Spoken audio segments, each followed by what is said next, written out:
Saudações! Recapitulando então um pouquinho do que nós já vimos nesse curso de Fisiologia. Então nós começamos a Fisiologia explicando o conceito dela, falando sobre os sistemas que iremos discutir durante esse curso. E começamos então com o sistema sanguíneo. Falamos que o sangue ele é constituído por plasma e elementos figurados. O plasma tem como principal componente a água. Além da água tem sais, proteínas, carboidratos. Entre os elementos figurados, nós teremos 3 tipos de células. A principal, hemácia. Depois, leucócitos e plaquetas. As hemácias, então, vão ter a sua principal função, o transporte de oxigênio e também o transporte de gás carbônico. Esse transporte de oxigênio e gás carbônico ocorre mediante a presença da proteína hemoglobina, que contém no seu interior o átomo de ferro. Explicamos como é feito o processo de eritropoese a partir do hormônio eritropoetina. Então, o hormônio eritropoetina é produzido pelos rins, mediante um estímulo de redução do oxigênio, de hipoxemia, ele produz a eritropoetina, que estimula a medula óssea a produzir as hemácias, o que vai possibilitar um maior transporte de oxigênio pelo sangue, regulando, então, os níveis de hemácia. E, por último, nós explicamos os processos de algumas doenças, relacionadas ao sangue. Anemia ferropriva, anemia megaloblástica, talassemia, anemia falciforme, entre outros. É um comentário que eu não fiz na aula passada, Existe um quadro de anemia relacionado à doença renal crônica.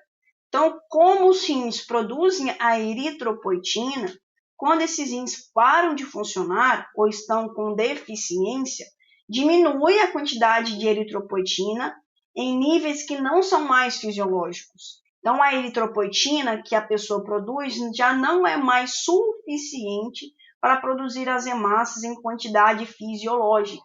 Então, a pessoa entra no quadro de anemia. Então, é anemia relacionada à doença renal. Bom, continuando então a falar agora sobre o sistema sanguíneo, vamos detalhar sobre os antígenos eritrocitários. Então, as nossas células, todas as nossas células, elas possuem então a sua membrana plasmática e na parte externa da membrana plasmática possui carboidratos ligados a proteínas e a fosfolipídios. Esses carboidratos eu vou identificar aqui nesses desenhos como esse quadrado, esse triângulo, essa circunferência. Então, esses antígenos é que possibilitam o reconhecimento das nossas células como sendo nossas. Então, cada célula nossa vai possuir esses antígenos. E as hemácias possuem, então, os antígenos eritrocitários. Antígenos, porque num organismo que não tenha esse antígeno gera uma resposta imunológica.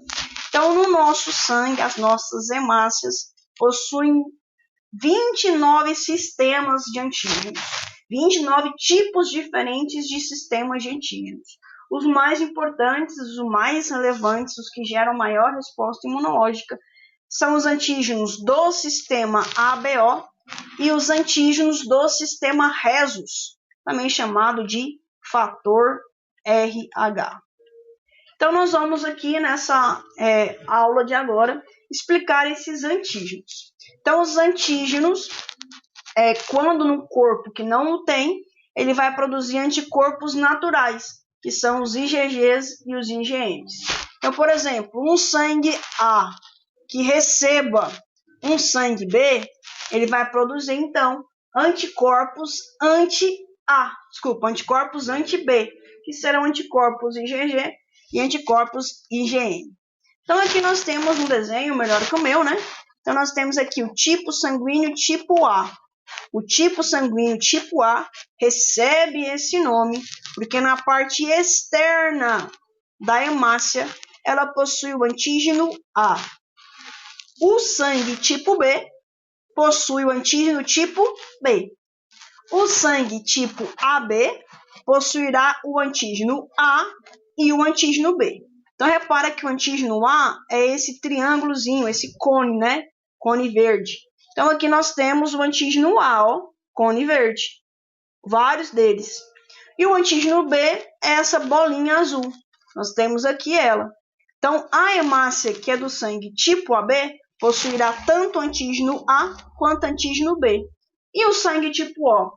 O sangue tipo O, com relação ao sistema ABO, é importante enfatizar isso, com relação ao sistema ABO, não terá nem antígeno A, nem antígeno B. Não terá.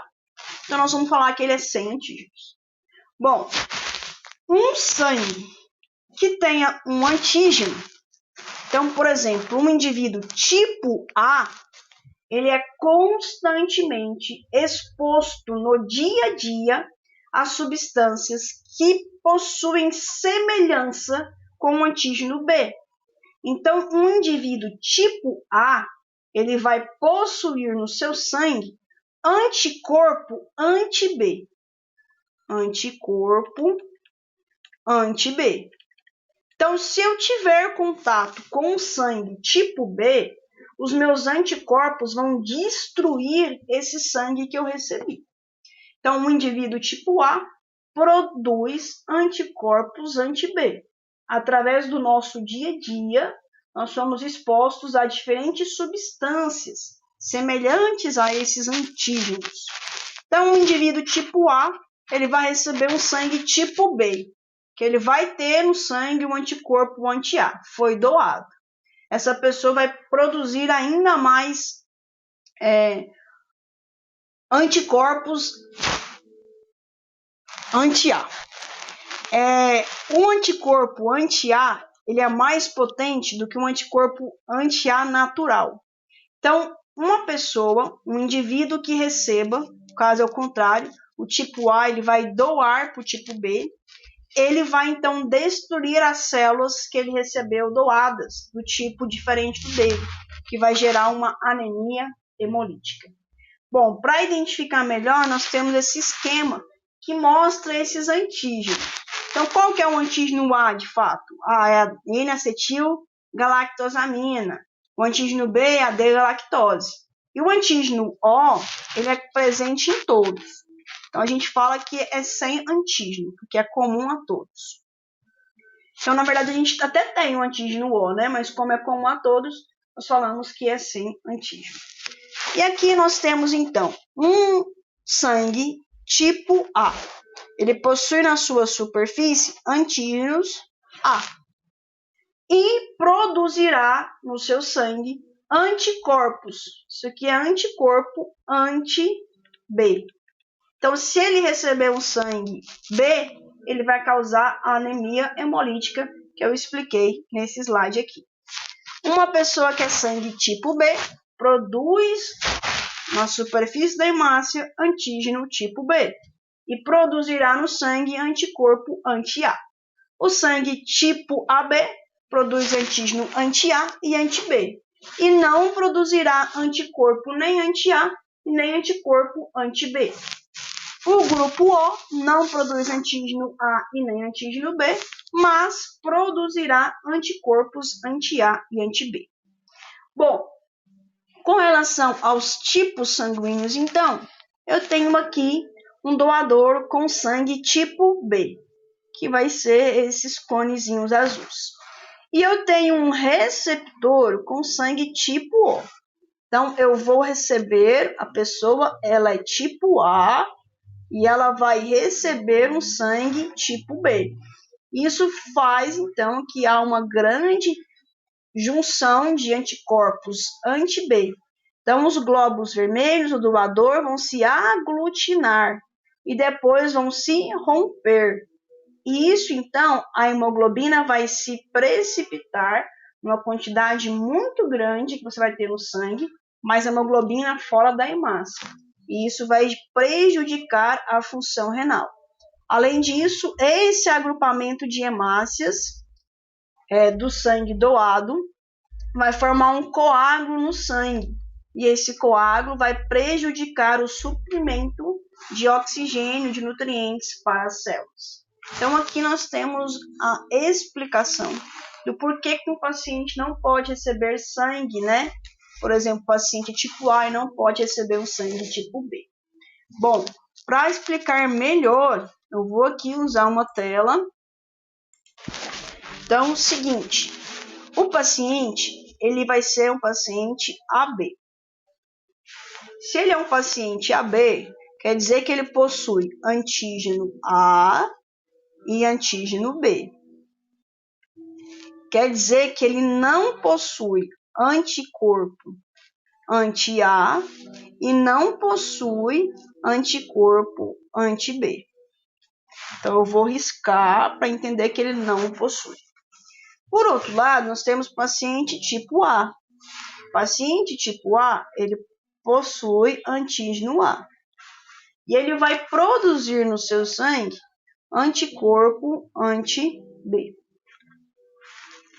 Se ele doar para o tipo AB, ele vai ter anticorpos anti-B, mas é uma quantidade pequena.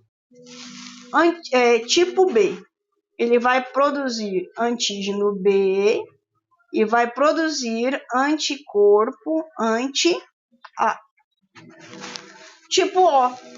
O tipo O não tem nem antígeno A e nem antígeno B.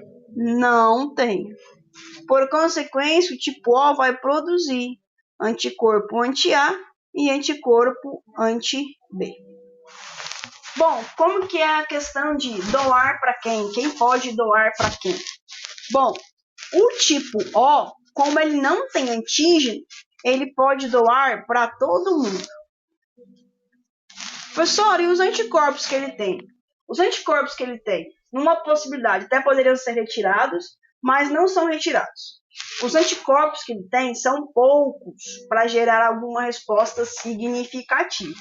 Então, a quantidade de anticorpos anti-A e anti-B é pouca para gerar uma resposta no sangue que ele vai receber o tipo O. Já o tipo A pode doar para o tipo AB. Pode doar para o AB? Nunca, em hipótese nenhuma. Porque se o tipo A doar para o tipo B possui anticorpos anti-A.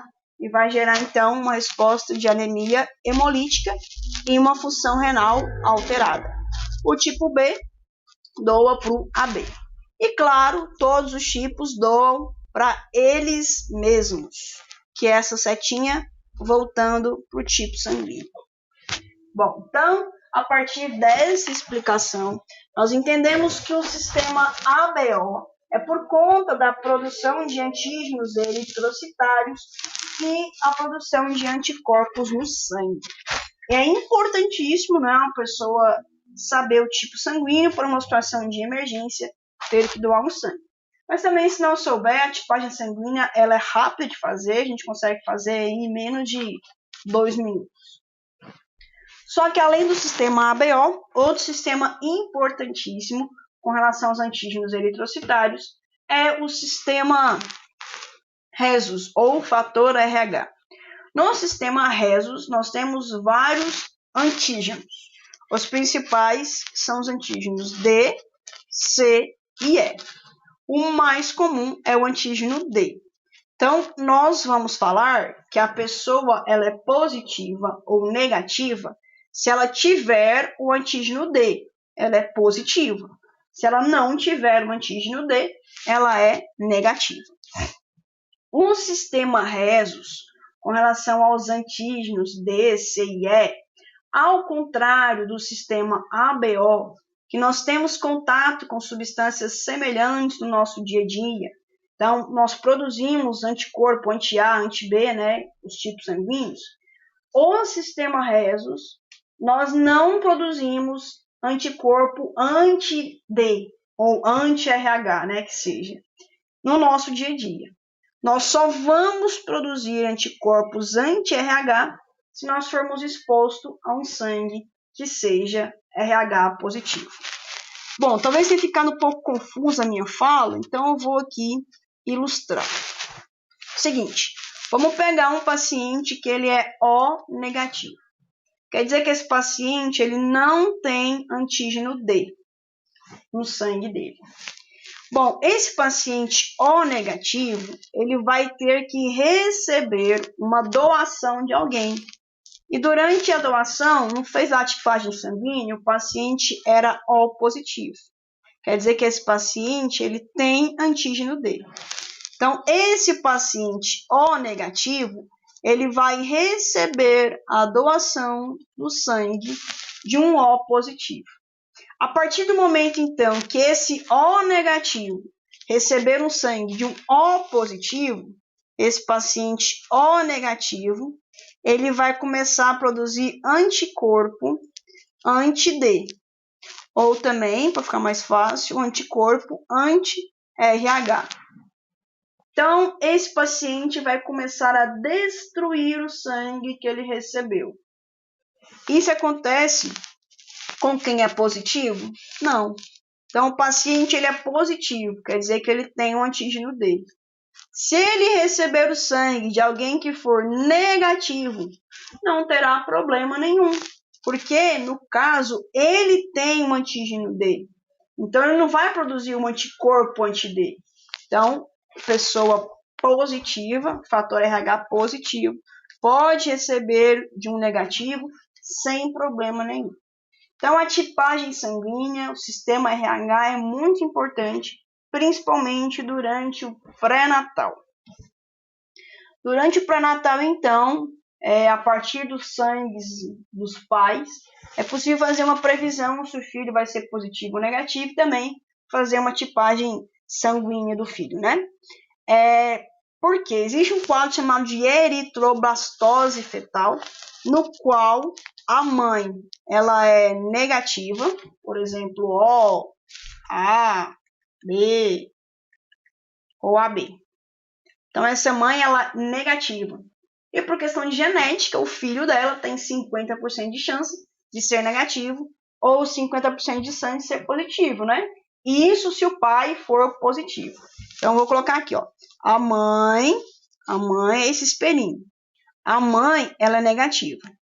Se o pai for positivo, a criança tem 50% de chance de ser negativa ou positiva. No caso, a criança aqui, ela foi positiva. O, ou A, ou B, ou AB.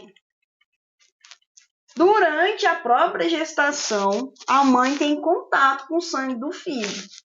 E esse contato faz com que a mãe produza anticorpos anti-RH. Então, a mãe vai produzir anticorpos que vão tentar destruir o sangue do filho. Então, os anticorpos anti-RH, ao penetrarem na circulação fetal, vão levar à destruição dessa hemácia. E isso pode causar má formação ou até mesmo um aborto. Então, é importantíssimo que a mãe faça o pré-natal ideal, conheça o seu tipo sanguíneo, o tipo sanguíneo do parceiro, até mesmo o tipo sanguíneo do filho, para prevenir um quadro de eritroblastose fetal, que tem como, então, se no caso a mulher ficar grávida de um filho positivo, tem como ela prevenir a partir de uma injeção que vão ser anticorpos que vão prevenir a mãe da exposição do sangue do filho. É importantíssimo falar. Essa injeção, então, ela tem que ser tomada numa data específica, num período específico da gestação. Então, não pode deixar a vida inteira, né? Vamos supor que a mulher não fez o controle ideal, ela teve um filho, ela é negativa, ela teve um filho positivo. A primeira gestação, graças a Deus, correu tudo bem, ela conseguiu ter o filho, pode acontecer? Pode. A chance de má formação e de aborto, ela aumenta nas gestações futuras. Então, no segundo, no terceiro filho que ela tiver e for positivo, aumenta as chances de aborto e de má formação também. Beleza? Bom, então aqui nós conseguimos falar sobre as principais características das hemácias, né? Começamos no vídeo 1, na parte 1 do vídeo, e encerramos agora. Bom, para continuar esse vídeo, nós vamos então falar sobre os leucócitos.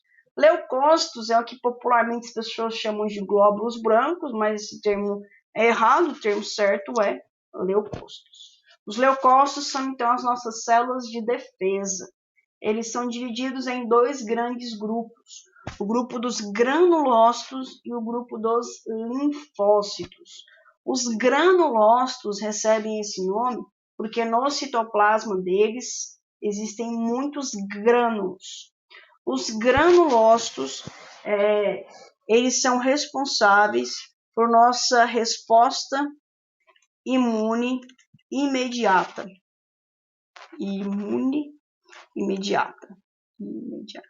Então, assim que nós temos contato com um agente estranho, quem vai levar a resposta imunológica será os granulócitos. E os linfócitos, resposta imune adaptativa. Então, os granulócitos, para ficar mais fácil a memorização, eu vou usar esse meme. Então, os granulócitos são esses aqui: basófilos, eosinófilos e aqui no caso neutrófilos. E esse aqui é o monófilo, que é um tipo de agranulócito. E aqui nós temos uma imagem, de uma micrografia óptica de uma análise de sangue. Então aqui nós temos as hemácias, vermelhinhas. Aqui nós temos os linfócitos, o monócito, que os dois são agranulócitos. E aqui nós temos um granulócito do tipo basófilo, um granulócito do tipo eosinófilo e um granulócito do tipo basófilo. Esses grânulos contêm substâncias diferentes. Então, por exemplo, os eosinófilos contêm a enzima peroxidase, a enzima fosfatase. Os neutrófilos contêm lactoferrina, lisozima. Os basófilos contêm peroxidase. Então, aqui são as substâncias químicas presentes dentro dos grânulos dos granulócitos. Ficou até redundante, E os linfócitos, eles podem ser classificados também a granulócitos. Aí entre os linfócitos e os monócitos. Bom, os linfócitos, eles são responsáveis pela resposta imune adaptativa. Então, quando nós temos contato com um agente estranho, nós vamos gerar uma resposta imunológica. Quem vai gerar essa resposta imunológica são os linfócitos, através da linfocitogênese. Então, a linfocitogênese é a produção dos linfócitos. Os linfócitos, eles começam a sua produção lá na medula óssea, aonde então é produzido até o prolinfócito. Esse prolinfócito ele será diferenciado em linfócito B e em linfócito B. O linfócito B ele vai terminar a sua diferenciação na medula óssea e depois ele será transportado para os órgãos linfóides. E o linfócito T vai terminar a sua maturação no timo e depois também será transportado para os órgãos linfóides. Os órgãos linfóides, nós temos órgãos linfóides primários e órgãos linfóides secundários. Órgãos linfóides primários, nós temos timo e medula óssea. Secundários, amígdalas, baço, placas de Peyronie, que fica no intestino, apêndice, linfonodos, vasos linfáticos. Então, tanto o linfócito T quanto o linfócito B, eles vão ser produzidos, no caso do linfócito B, na medula óssea. O linfócito T termina a sua produção no timo e ambos serão transportados para os órgãos linfóides primários e secundários, onde ficarão armazenados e serão liberados, então, quando for necessário, numa resposta imunológica adaptativa. Então, o linfoblasto na medula óssea vai transportar, então, vai amadurecer e vai produzir o linfócito B. O linfócito B ele vai se diferenciar em plasmócito, que é a célula que produzirá os anticorpos. essas células, então, tanto o linfócito B quanto o plasmócito ficam lá nos órgãos linfóides. O linfócito T vai para o timo e depois vai ser armazenado nos órgãos linfóides secundários, os órgãos linfóides periféricos. Lá nos órgãos linfóides, eles vão ser ativados quando tiver um antígeno e vão para o local, para então interromper um processo infeccioso. E aqui nós temos a parte do hemograma com o leucograma, contendo a parte de leucócitos, neutrófilos, eosinófilos, basófilos, linfócitos, etc. Ok? Então, da mesma forma que a interpretação do eritrograma, a interpretação do leucograma permite alguns diagnósticos. Porém, é importante saber que essa parte do leucograma ela pode variar de acordo com a idade, com o sexo, a condição física da pessoa, se ela tem alguma doença crônica ou não, e também com a condição do meio ambiente, como calor, frio, altitude, etc. Tudo isso pode variar o leucograma, por isso que é muito importante a interpretação, baseada também nos valores de referência. Então, agora nós falaremos sobre a interpretação do leucograma. Bom, um leucograma, então, ele pode ter dois quadros, leucocitose e leucopenia. Leucocitose é o aumento de leucócitos. O aumento de leucócitos pode ter como causa infecções agudas, bacterianas ou viróticas. Nessa situação, onde a leucocitose tem como causa o aumento de infecções agudas, a leucocitose ela vai ocorrer também junto com a neutrofilia, que é o aumento de neutrófilos. Então, os neutrófilos, eles são os principais leucócitos que nós temos em maior quantidade no sangue.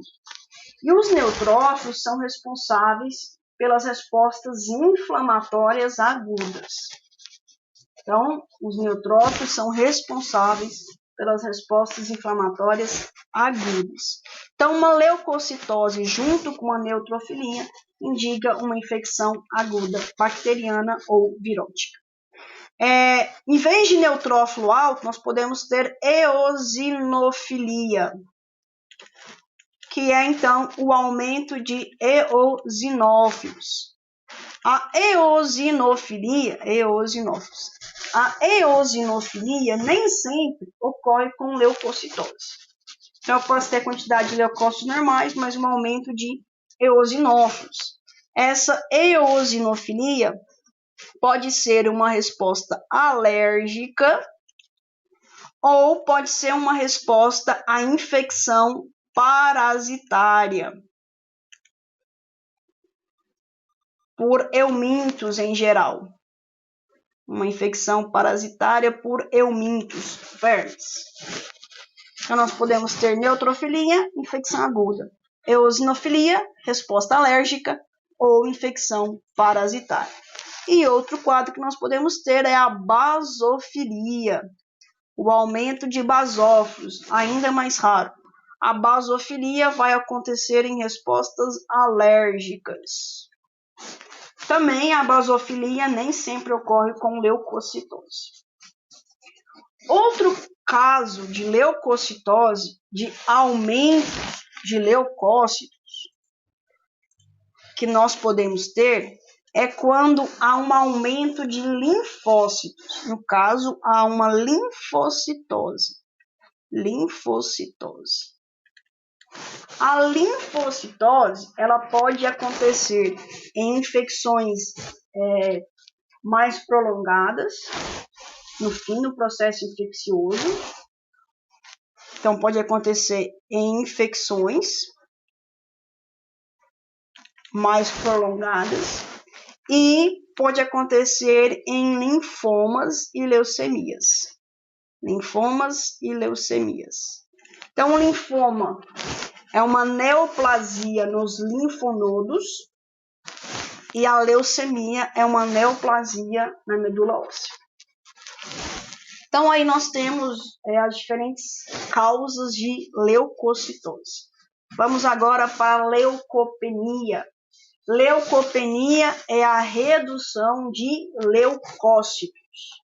Leucopenia é a redução de leucócitos. Aí nós podemos ter a redução ou de neutrófilos ou de linfócitos. Porque eosinófilos e basófilos a gente pode esperar níveis zeros, né? Então, leucopenia ou vai ser redução de neutrófilos, que talvez seja o mais comum, ou a redução de linfócitos. Quais são as causas da leucopenia?